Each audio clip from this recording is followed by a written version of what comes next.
Alors, est-ce que vous imaginiez un jour être allocataire du RSA? Non, en fait, c'était pas envisageable vu mon choix de carrière. Je pensais vraiment que j'allais, vivre de mon métier. C'était, une mauvaise surprise, on va dire, d'être obligée de demander comme ça, de l'aide et d'être, assistée. Ouais. C'est difficile de demander cette aide-là.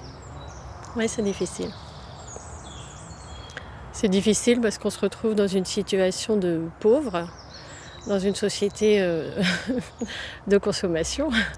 Donc on ne peut pas accéder à toute cette consommation. C'est pas qu'elle est nécessaire, c'est juste que on se sent à part, on se sent dans la survie en fait. On est obligé de privilégier les factures, la nourriture. Et puis après, s'il reste un petit peu, ça va être faire plaisir aux enfants, mais ce sera toutes petites choses. Le manque d'argent, c'est sûr que c'est la précarité comme ça, c'est difficile à vivre au quotidien. Les fins de Le, mois sont très très dures. le RSA, c'est combien tous les mois? Ça varie.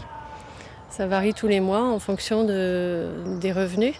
Donc si on travaille, il baisse. Et si on ne travaille pas, il augmente. Mais ça reste peu de toute façon. Il y a même parfois où j'ai été obligée de choisir entre payer les factures ou manger. Et c'est souvent ça à la fin du mois d'ailleurs. On est obligé de gratter dans les réserves. C'est un petit peu angoissant. angoissant. Parce que dans l'esprit de l'opinion publique, c'est pas ça du tout, hein. Le RSA, ce sont des gens qui touchent une allocation et qui attendent chez eux. Ouais.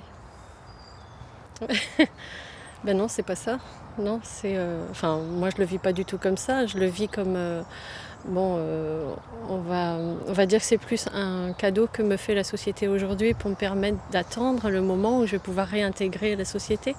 Ça me permet de tenir et de pouvoir nourrir mes enfants, ça c'est sûr, de payer ces factures obligatoires.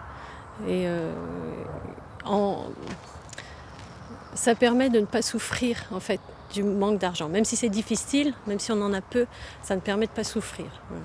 Alors, qu'est-ce qu'on vous demande en contrepartie de ce RSA? On nous demande quand même de justifier de recherche d'emploi, de mise en place de recherche de formation, choses comme ça. Donc d'accepter des emplois qui ne sont pas forcément aussi adaptés à ce qu'on est en train de chercher. Mais bon, c'est normal aussi, on a des comptes à rendre, quoi. Et donc là, c'est le cas. Vous touchez le RSA et vous êtes en formation ici?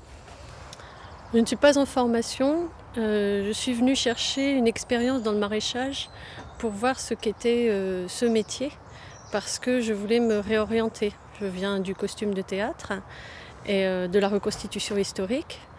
J'ai créé une entreprise avec mon mari il y a quelques années. On y a vraiment cru, on a mis tout notre cœur, toute notre motivation dedans.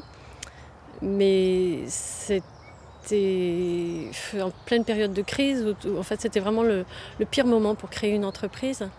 Donc on n'a pas accroché, enfin ça n'a pas accroché.